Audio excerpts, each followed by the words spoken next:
Okay, good evening to you all.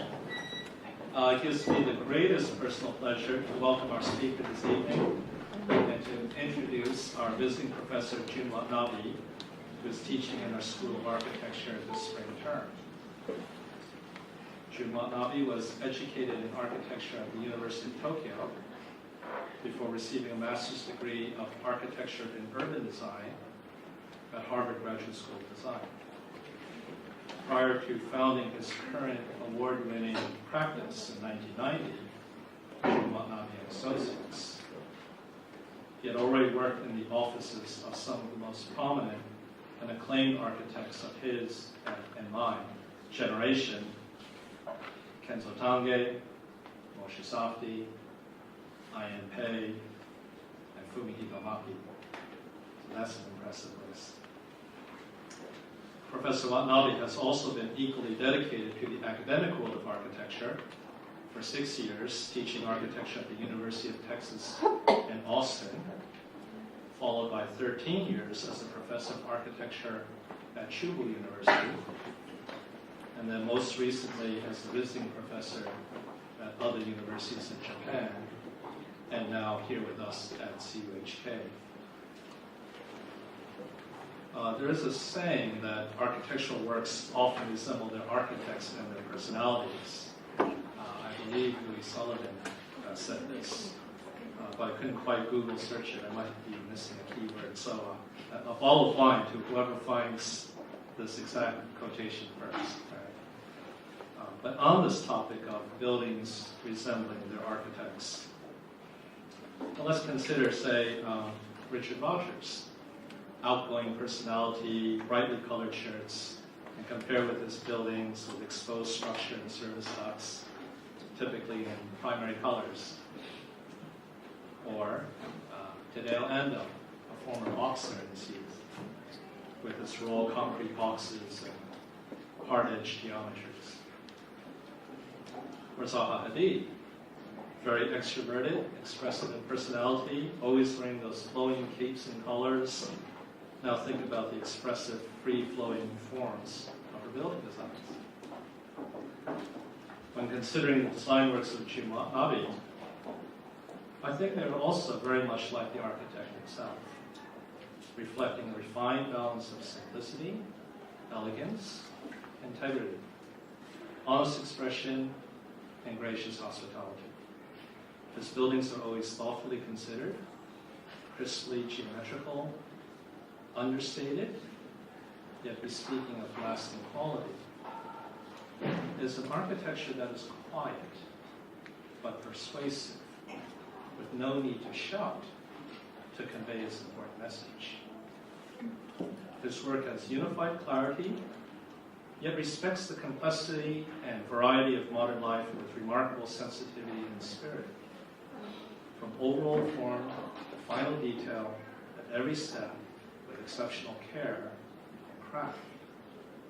His architecture is not of the moment, or trends, or styles, but about timeless, enduring values, what he has described as, quote, meaningfulness, end quote, or what I might identify as having less concern for what's first, but instead a profound commitment to what lasts. Tonight, we're all privileged to listen to and learn from Professor Watanabe, who will speak to us about his design methodology and practice.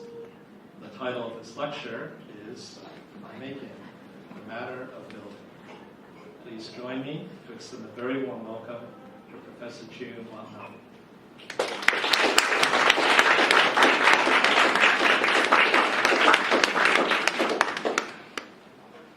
Thank you so much for introducing me with such a nice word, Professor Chen. I am very honored to be here teaching you at the Chinese University of Hong Kong, thus presenting my work today. The topic is here on making, the matter of building. I have been interested in this topic for the past 2 decades.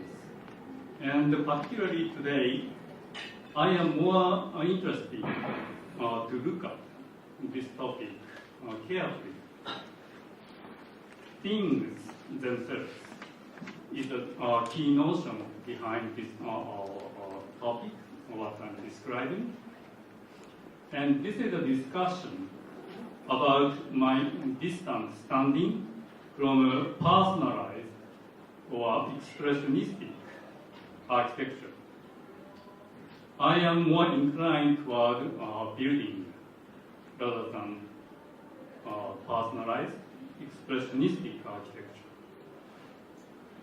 Mies van der Rohe, for instance, always use the word bauen in German. Bauen means building, and he intentionally used bauen only, that is building. And he never used the counterpart, that is Baukunst in German. And Baukunst to me is expressionistic, personalized architecture. He was very keen to that differentiation. I said 2 decades, and 20 years is a very long time already. And there was one important moment 20 years ago in Texas. That time, I was teaching at the University of Texas at Austin and spending 6 years. That was mid-1990. And my experience in Texas was a landscape.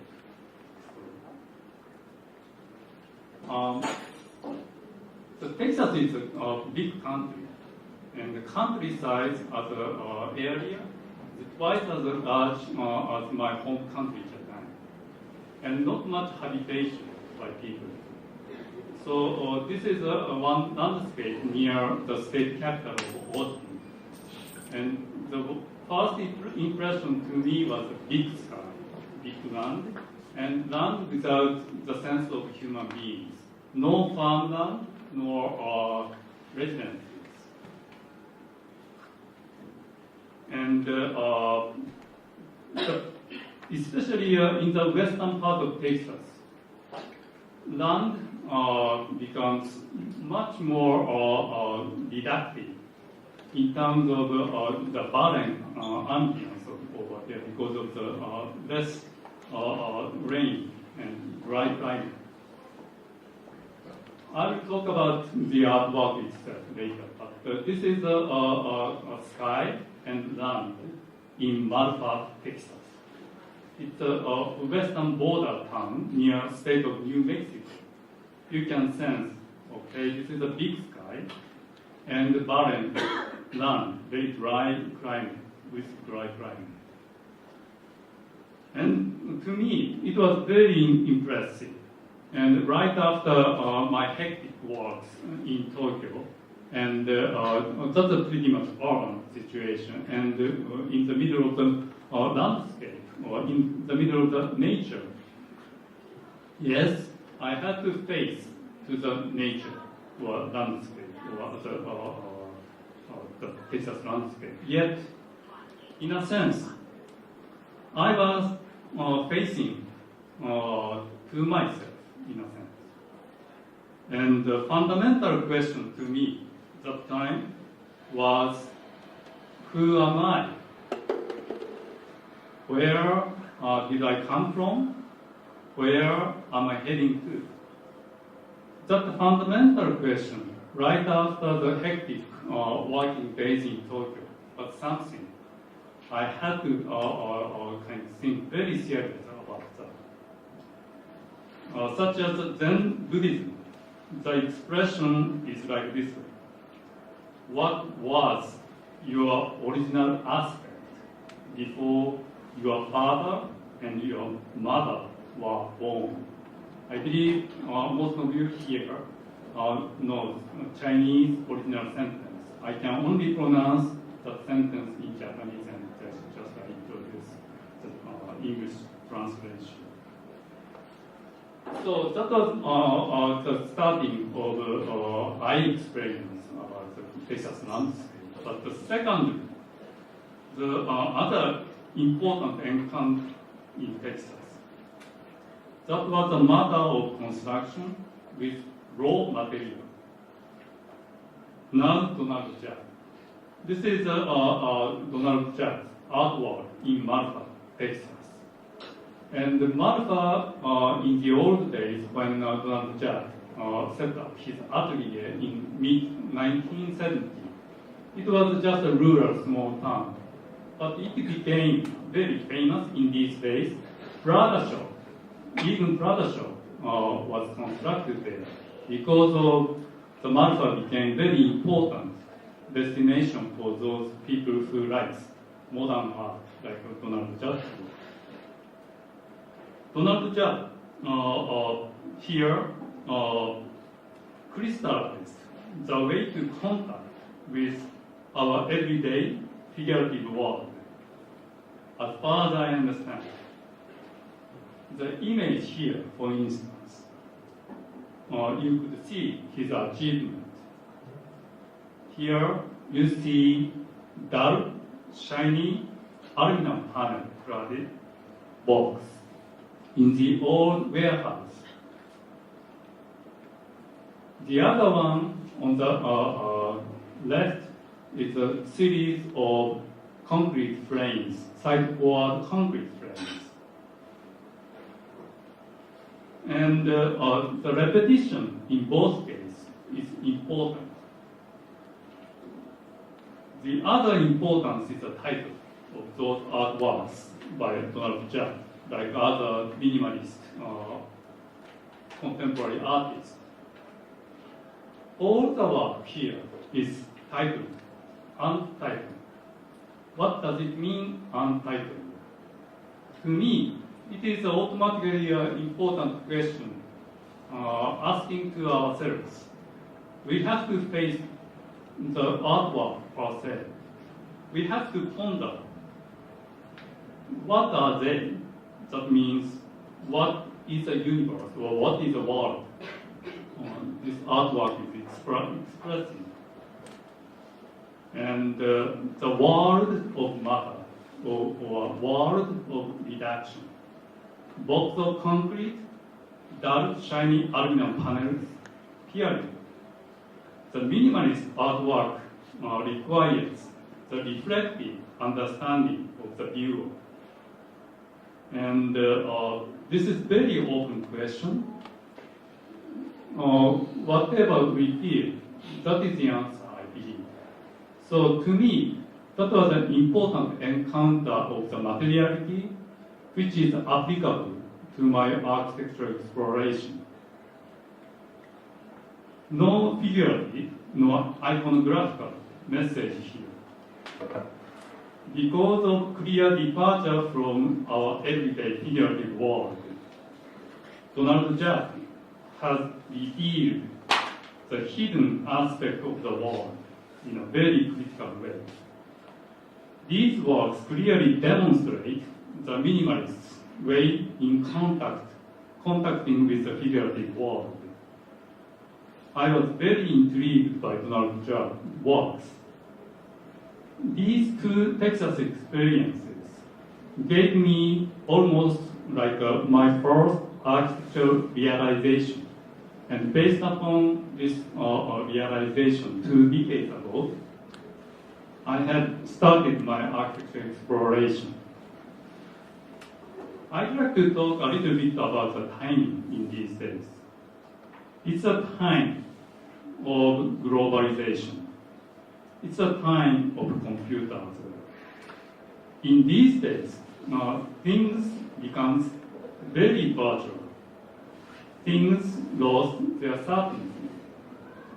We human beings lost the sense of belongingness. It is not the easy thing at all. The lecture by Jack Herzog a month ago was very good to me. Jack Herzog showed Goethe Museum in Munich, and which is my favorite architecture piece. I wish you could remember. I have a slide here. He used that example to explain their early days philosophical development Jack Herzog was talking about their time in 1980s. Now, again, we should ponder why he wanted to start talking about their early days architecture philosophy, particularly today, the year of 2015.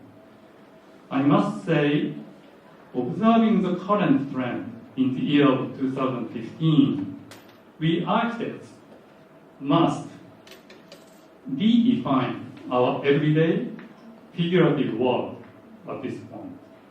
We surely must do care about the certainty, our certainty. In order to pursue our design work, we must be based upon the real core aspect of our home. Otherwise, architecture of our time becomes less cultural and shallow. The situation is like this way. In these days, we have too much easy accessibility to any of our architectural works, strongly helped by computers. People tend to stay in front of their own computers endlessly. This one is very awkward phenomenon. This is not healthy at all. People tend to avoid visiting the site where the building is about to be built. They tend to avoid visiting the site where the building is being built. And they tend to avoid visiting the actual site after the completion of some high-quality architecture piece finish. In these days, we rarely make special trips to watch the real architecture on the real site. We almost lost the certainty of architecture itself. However, architecture in general is located on the individually unique site. Plus, the reality of the actual matter of the building is always significant and fascinating. It cannot be replaceable. Every day we receive architecture news. The new construction of Opera House, new office building that is called Jockey Club building at Polytechnic University in Hong Kong, and so on. Look at Dubai, for instance. Think about the enormous amount of the construction in China in the past 10 years. Bill Gates was surprised with one statistics in the last fall. That news covers the cement consumption amount in the past 3 years. It seems to me there are too much construction activity going on every day. Plus, people receive those news so quickly and so easily. Subsequently, we fed up with those everyday news, and perhaps we have been paralyzed in a certain degree. Under this uneasy circumstance, I wish my design work to express to each its own individually acquired and developed themes. Each has its own degree of expression. Each is to demonstrate the developed idea in built matter based upon the awareness of all. Particularly in the stage of construction, we should pay attention to the all in the matter of the building. In architecture, good works never result from man's arrogance. I strongly doubt personalized, expressionistic architecture becomes valuable. What it wants always surpasses what I want.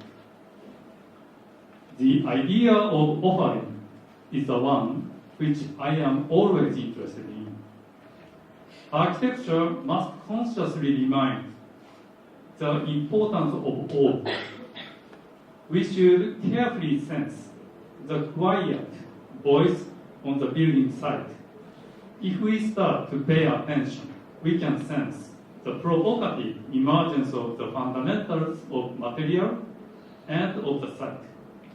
We must patiently be aware of these. The great offer always autonomously comes to us, receiving the sure inspiration from the site. I would like to proceed in my design work that is what I am looking for.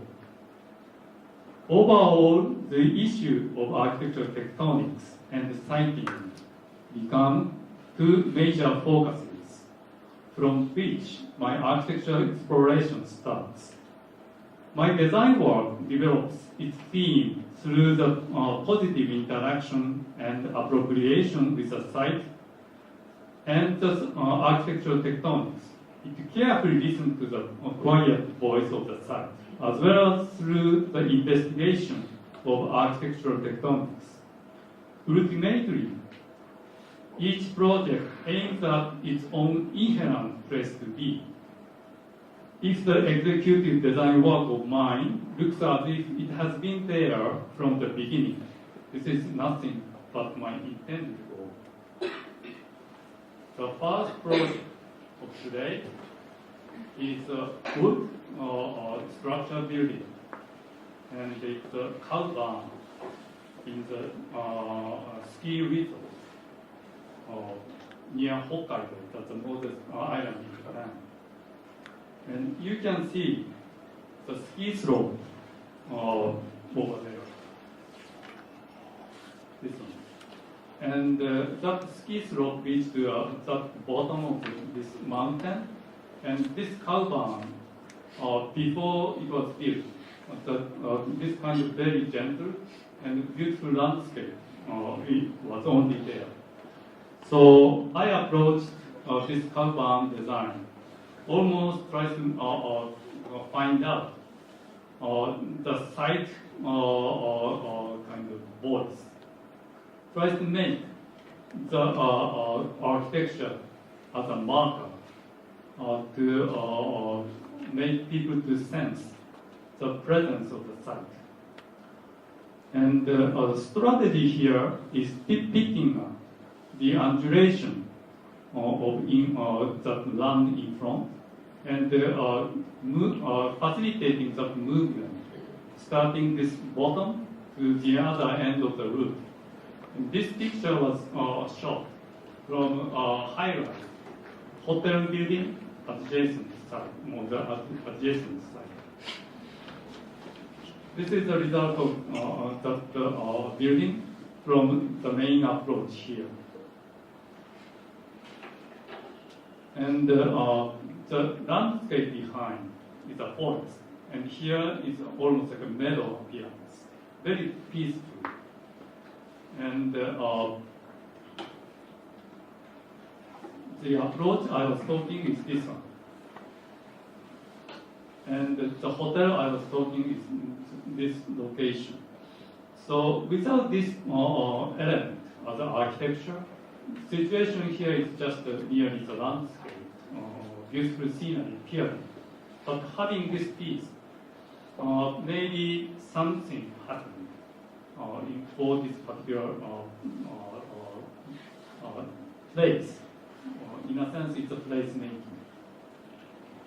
So this is the starting of the roof structure, and it ends towards that point, providing something underneath.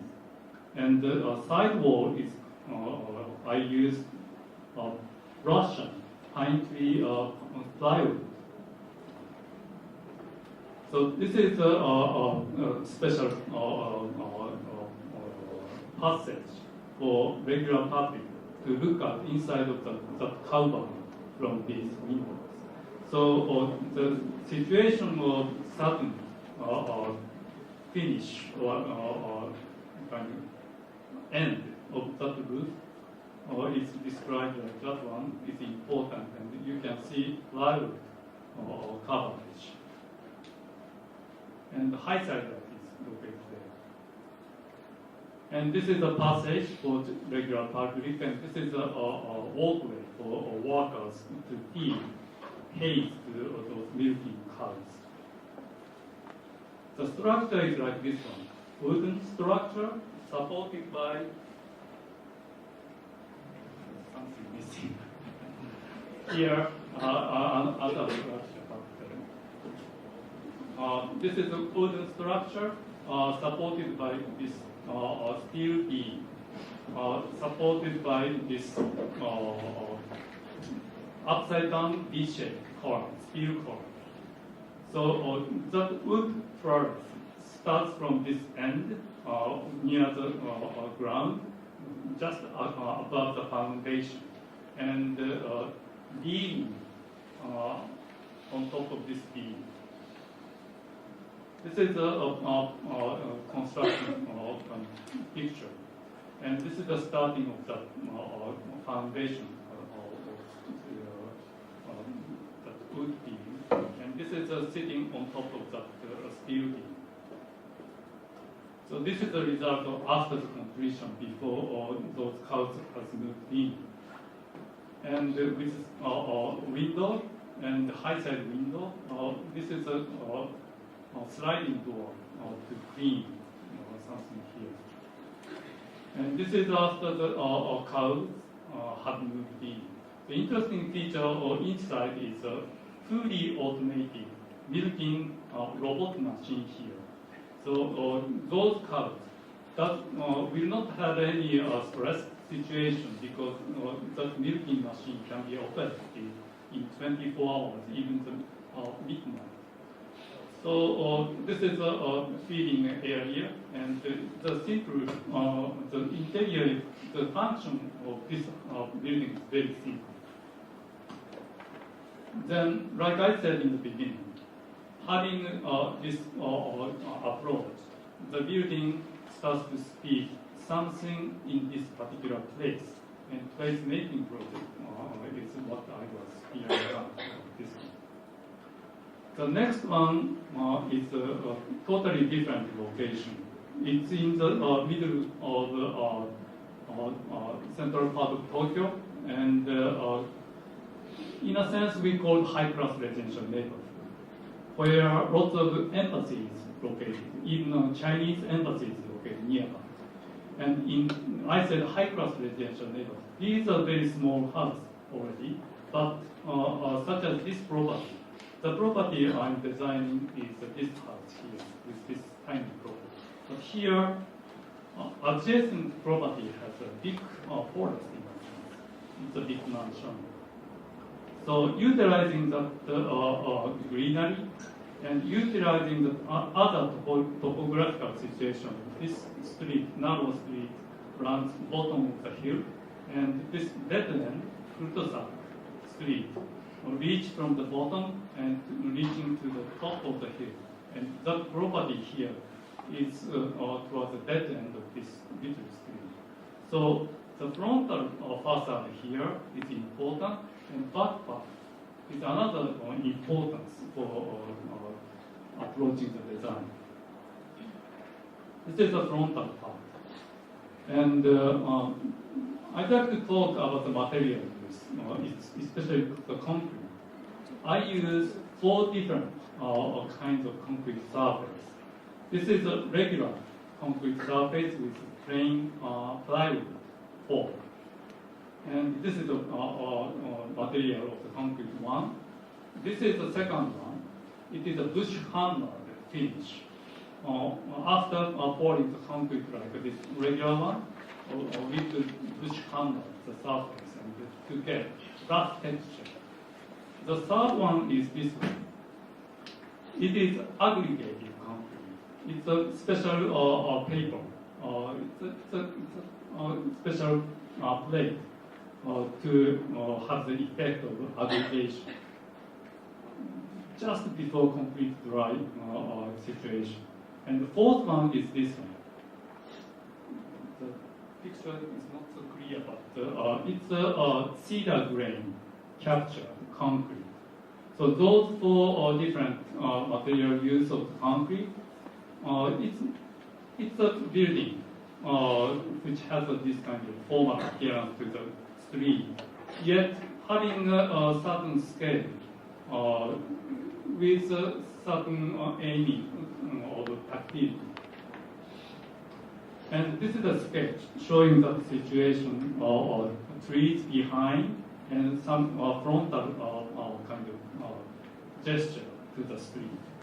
The strategy here is to make this sunken courtyard just before this greenery plus a big cantilever about 3.5 meters here, supported by this side wall.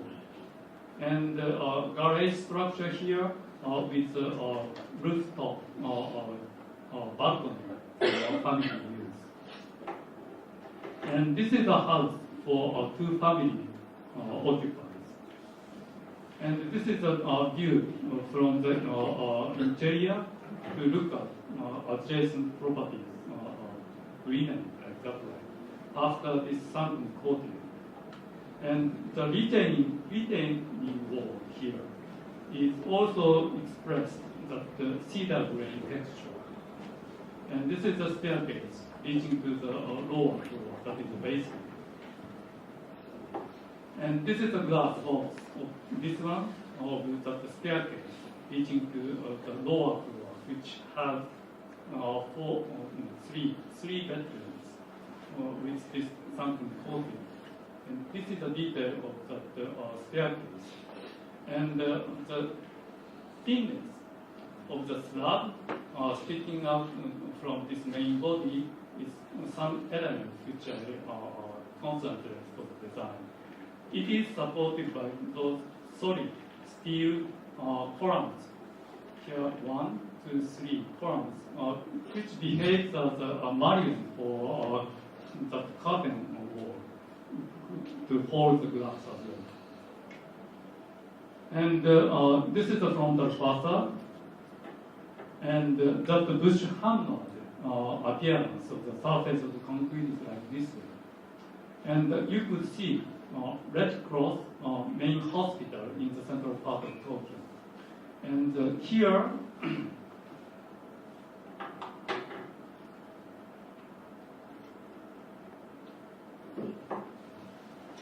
I'd like to explain some of the sash details.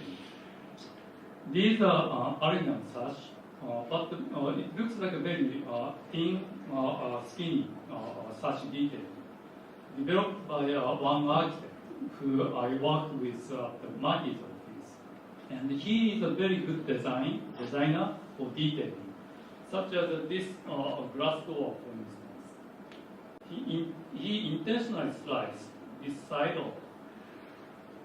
So the glass extends to almost the end position of that wall, that door. Or not the such detail, but the use of the glass. Here I use white glass, which is very transparent. It's different from regular bluish or greenish glass. White glass is expensive, but it's good for the use for this kind of high class. I shouldn't say high class, but kind of residence. So that 3.5 meters overhang above carport here is created by the side wall. One full height of the floor is used as a beam to support the living room floor of this end. And this is the main entry to the upper floor house owner's residence. And here is the garage door, cladded. It is a garage door made of extruded aluminum panel. And it has a butt joint somewhere here. You can't see exactly, but very thin butt joint. And I said that this one is a two-house residence. And from this entry door, the ground floor for the living room for the tenant use. And basement, which holds that the sunken courtyard is for bedrooms for the tenant. And this, from this main entry, there is a staircase reaching from this position to here, having the ice-top screen, which I will explain later, to get to this living room for the first floor. And second room is for bedrooms and another staircase starting from here to there.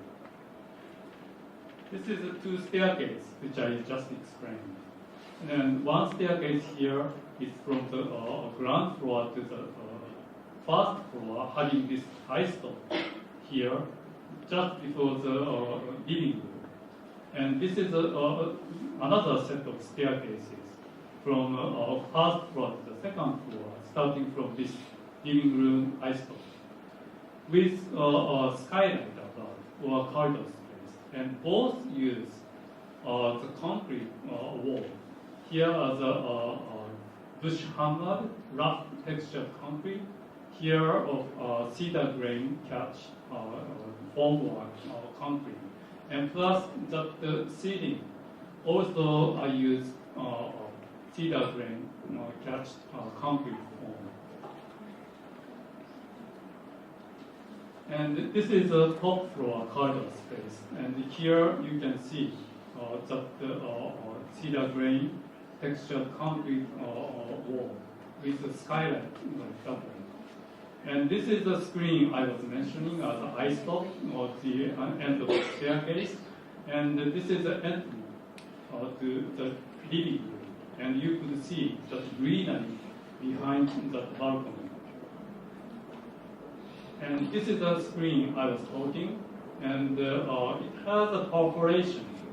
And it becomes a certain strong element for the interior design of this house. And this is the screen with that green from the living room. And this is a ceramic, three-dimensional ceramic. The one unit is three kind of protrusion like that one. 1, 2, 3. And it is combined together with this stainless steel pipe.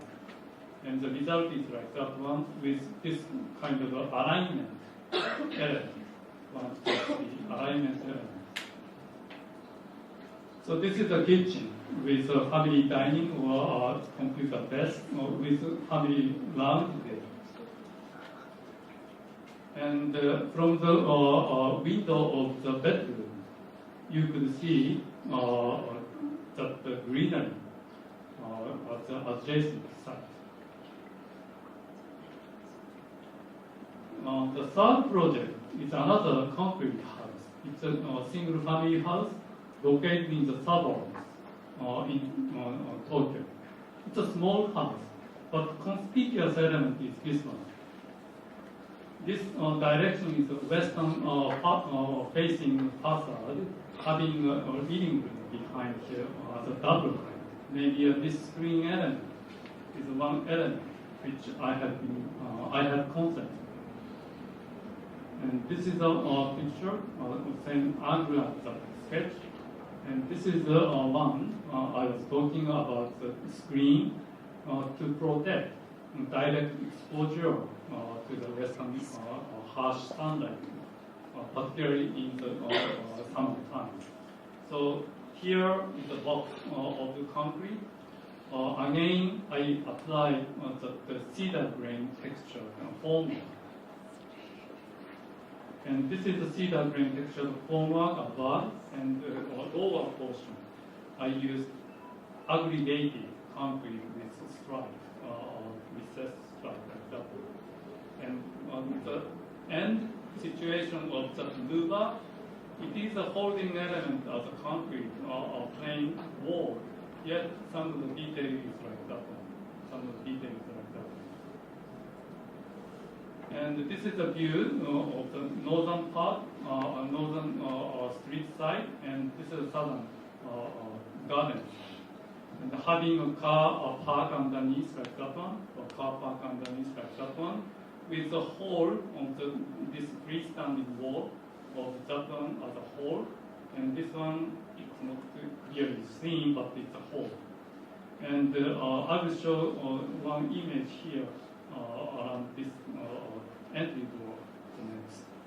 This is the canopy of the entry door. It's a perforated aluminum mesh for the waist-high wall for the balcony. And this one is just cedar grain textured concrete. And this is a window for the master bedroom. This is interior. I said double height dining space. This one is the other side of the room. And here you could see the roof. This is a picture showing the corner of traditional Japanese tatami room with mud plastering work, like that one. Yet I apply some modern material like frost mirror glass on top of plywood, the sliding door. There is a guide. And here I applied special paint on top of plain aluminum. That special paint is used for automobile. We call pearl mica. Some powder of pearl is included. And it's a really beautiful painting. This picture doesn't show exactly.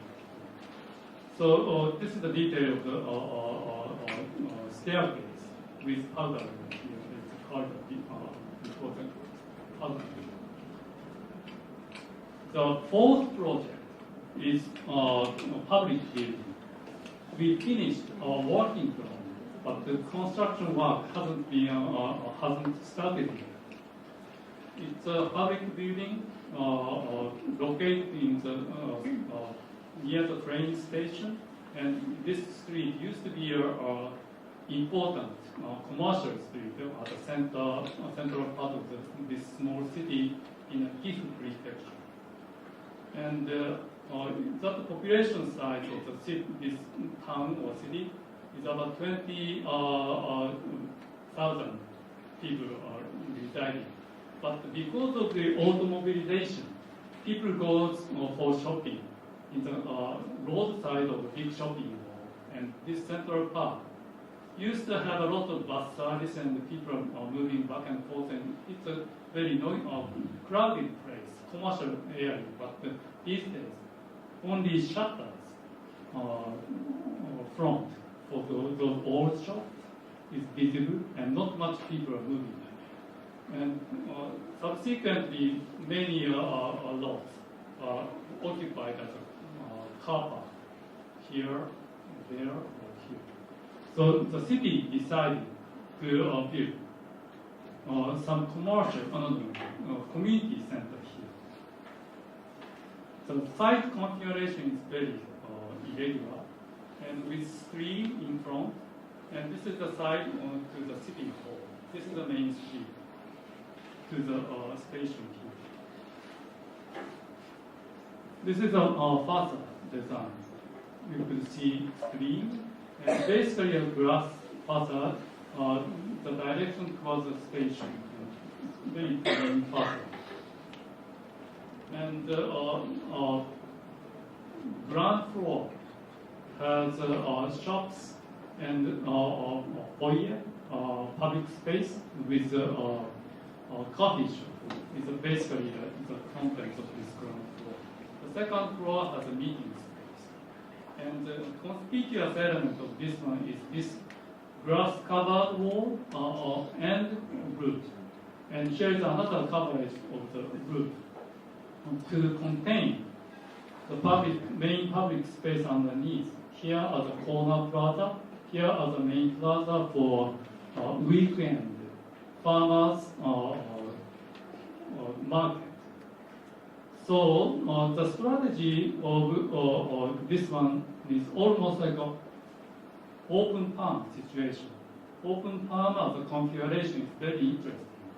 This side becomes formal appearance.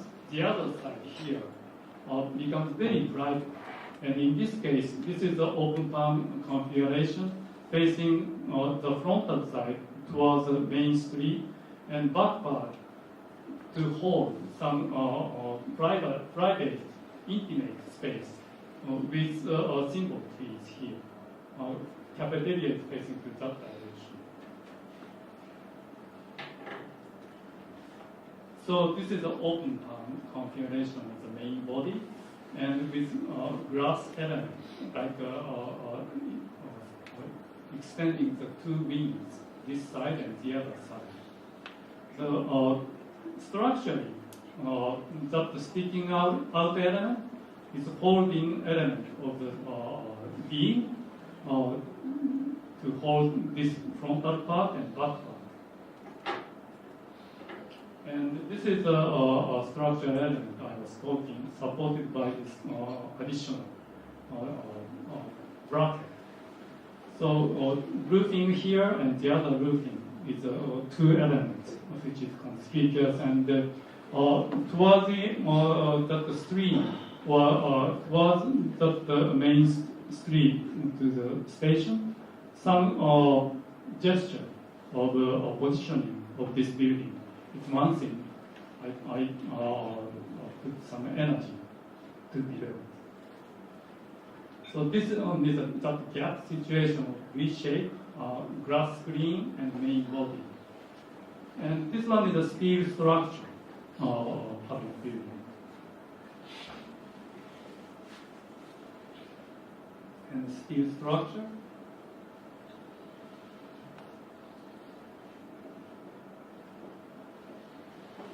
This project of today is an international student dormitory at the CUHK University. I used to work here. My office is located somewhere here. And this is the main campus, which has orthogonal system as a grid, and on top of the hill.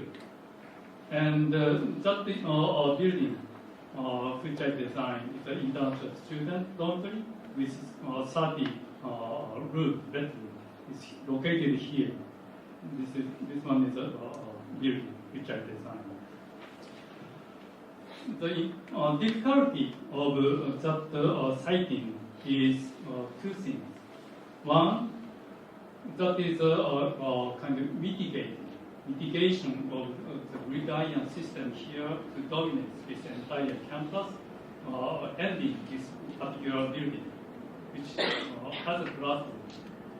And this area is used as a dormitory area for students plus staff housing. Because of kind of cliff situation on both sides, this is a very large hilltop plain location, actually approach from this main road with auditorium here. Anyway, around here, here's a cliff to this bottom part, which has a baseball field, and another cliff starting from this location toward that one.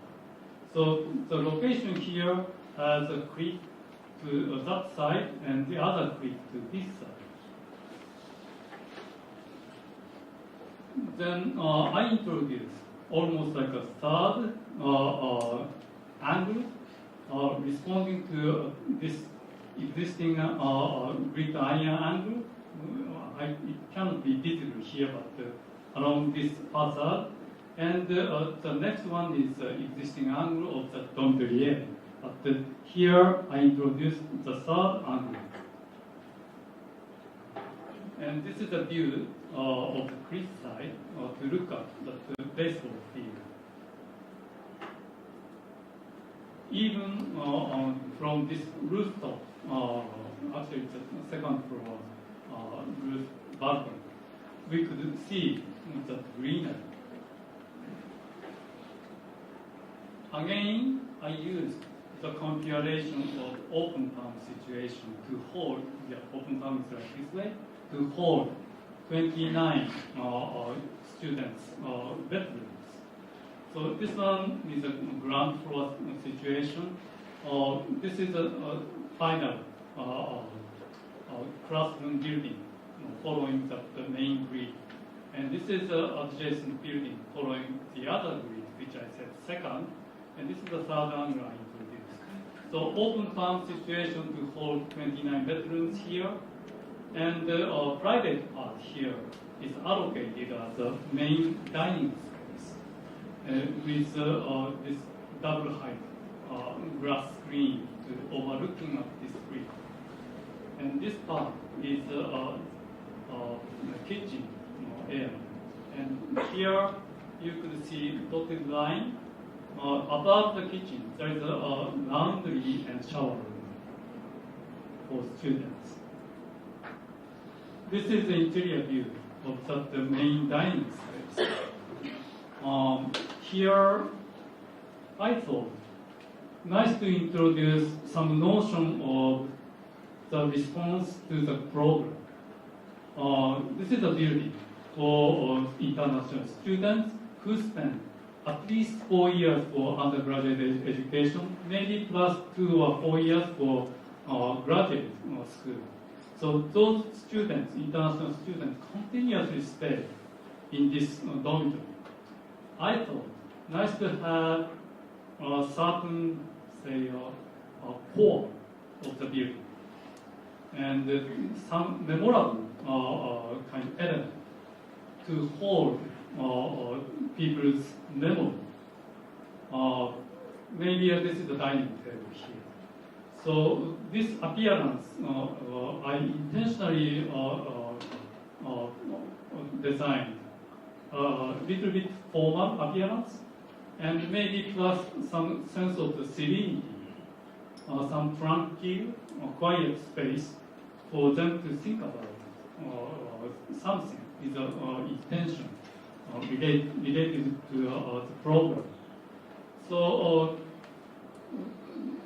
this part is exposed concrete wall, but here plaster wall, and here are the bridge and skylight, like that. And around here there is a double height screen, glass screen to introduce the light.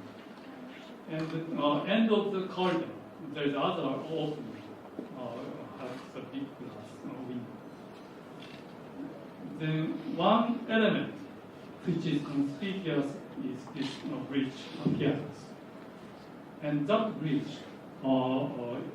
has depth only the central part of the bridge. And the edge of this side and the other side I made very skinny. And because of that situation, there is a round shape starting from here to there at the seal of this bridge appearance. Again, I use cedar grain texture concrete here. And this part is introducing light coming down, and I use series of recessed patterns, diagonal, vertically recessed element or the exposed concrete. This is the bridge I was talking, and connecting this corridor space to this laundry or shower room with the skylight. And this is a corridor space on the first floor, and that is a bridge. And this is the concrete hanging wall to allow the light penetrate kind of to introduce or support of the hanging lighting fixture. So this is a lighting fixture with the glass screens. And this is the element of which I have been talking, and with bridge. This is the one I was talking. You barely see some steel wire, stainless wire, supporting lighting fixture diagonally like that. Anyway, this is a picture taken by, at the bridge from this second floor living room, second floor corridor space. After this entry door, there is a room like this one. And this wall, one side is exposed concrete wall. Actually, the construction of this particular building has been done very nicely. That the team of the site responsible person received in-house award because of the nice quality of the construction. And this is the exterior concrete surface. Again, cedar grain textured wall, such as the detail like this corner, but the detail like this corner. It's a very straight line, and it's not easy for side-poured concrete, but they have done quite good work. And this one is the last project today. It's a guest house for a small private company. It is a small company. Then the owner of the company use this one as a private, this guest house as a private house. The function of this guest house is not complex, very simple. It's just a place to host guests. Then I thought it's quite interesting to introduce some generic logic towards the formal development of this particular architecture. So I happen to read around this moment the 4 elements of architecture written by Gottfried Zemper. Zemper is a 19th century architect, active in Dresden or Vienna. But that book of 4 elements is very interesting, very applicable in his days as well. He describes 4 elements. The first element is a foundation or base. In this case, I thought this particular bush hammer concrete part behaves as a base. The second element, that is hearth. And for this guest house, the hearth could be a kitchen area, which is cladded by this aluminum panel, inserted underneath of this concrete beam. And the third element is enclosure. That in this case is a roof made of steel, supported by this concrete beam.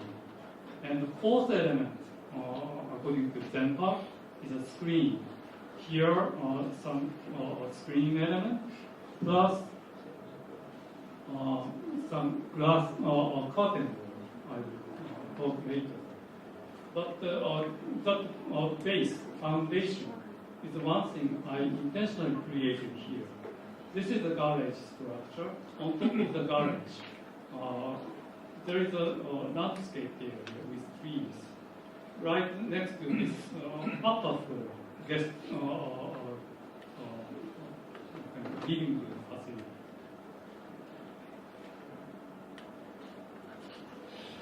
So this is a rooftop balcony on top of the garage structure, right next to this guest living room. And here, there is the main entry to this guest house. Or right next to this glass window, there's a little patio here. I call front patio. And behind this entry position, there's a courtyard space surrounded by this property boundary wall, L-shaped property boundary. And this is a picture showing the courtyard situation with entry point somewhere here. And that long beam, which supports the roof structure, which is made of steel, is supported by the first wall and these 3 columns.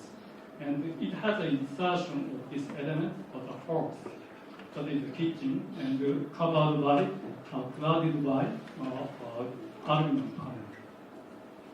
So this is a hearth element, kitchen, cladded by aluminum panel, and 3 columns to support very long beam in order to support the roof structure above. And this is a dining room right next to this main courtyard. So this is a diagram which I have been explaining. Here's the site.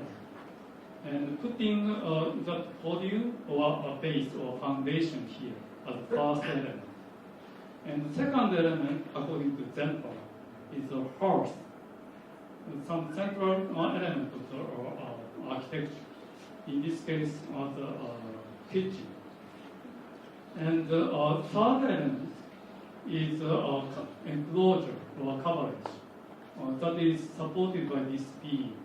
So, as a diagram-wise, the first element, and that is the second element, the third element as a fourth, and in order to hold or to support the roof, I introduced other L-shaped elements for the concrete wall here, was other elements like this concrete walls. And that L-shaped wall along the property boundary generates that courtyard space here. So this is a computer drawing to show that situation. Here, on top of the garage, I can use as a landscape or terrace or garden. Right next to the upper floor guest room. And this is the main entry door. This is the inserted element of the hearth underneath of this long beam. That long beam is supported by two elements. One element is this wall, the other element is three columns like that one. And courtyard space, which is main one, and very small patio space as a frontal one, as an introduction to this approach, and back patio as well. And hall to provide light for this frontal patio, or cutout to provide light for back patio. So this is a picture of the interior, and showing this main element as a hearth. Again, I used exposed concrete, cedar grain texture, exposed concrete for this kitchen box. And this one is a window to look at the back patio. And here is a tempered staircase reaching to the dining space. Here is the aluminum panel. And here, it's not easy to figure out, but it's a terrazzo, polished kind of on-site terrazzo. And this is the element which I have been talking as a part of the kitchen, expressing exposed concrete with cedar tree grain. And this is a staircase made of tempered glass to look at the back patio exactly. So this is a view from dining space. You can see the edge of the dining table to the main courtyard. That the three columns here is almost like an anchoring element to this particular site, and even from the interior view. And this is the back patio. I said this cutout allows the light comes in to this back patio with a glass window adjacent to that tempered glass staircase. And this is the frontal little patio with a round hole to provide the lighting right next to this guest room. So this is a kind of overall configuration. So such as the detailing of this handrail, like this angle one, is the one thing to announce that the approach has a sloped situation reaching to this position. Anyway, this is actually the last picture which I present today. But towards the end, I'd like to say, as shown above, my design work tries to demonstrate my interest in capturing fleeting quality of reality I try to make my design supple and simple, and rigor always stays. Yet, at the same time, nuances or flavors are regarded as some important characteristics of my work. Or activity is the other quality I look for, such as the use of the concrete wall, for instance. But in those cases, the concrete wall is treated as an abstract element to hold some special sequence, special movement, and only the element to define the space. And space is important for Tadawando's case. My case, the materiality of the concrete wall itself is important. Utilizing the materiality of concrete, I want to give life to those concrete walls as well.